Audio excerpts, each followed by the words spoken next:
জাতীয় দলের ক্রিকেটাররা সবাই কিন্তু ফর্মে নেই। সিনিয়র মুশফিক রিয়াদরা ঢুকছে, তবে চ্যাম্পিয়ন্স ট্রফিতে সুযোগ না পাওয়া শরীফুল দুর্দান্ত বোলিং করে লিজেন্ডস অফ রূপগঞ্জকে জিতিয়েছেন।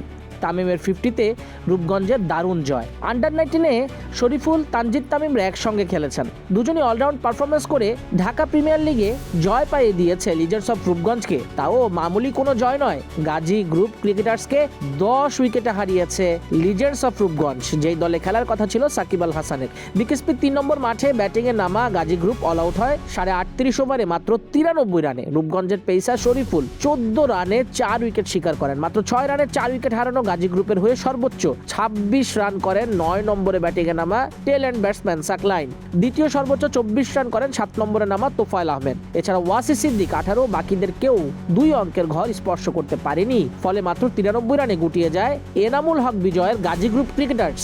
94 রানের লক্ষ্য তারায় কোনো উইকেট হারাতে হয়নি রূপগঞ্জকে। 2 ওপেনার সাইফ হাসান, তানজিদ তামিম ম্যাচ জিতিয়ে মাঠ ছাড়েন। সাইফ 27 আর তানজিদ 65 রানে অপরাজিত থাকেন। গাজী গ্রুপ ক্রিকেটার্সের এনামুল হক বিজয় চেয়ে দেখলেন এদিন নিজের দলের ব্যর্থতা। বিজয় নিজেও 0 রানে আউট হয়েছেন প্রথম বলেই। ঘরোয়া লিগে বিজয়কে বলা হয় মাস্টার।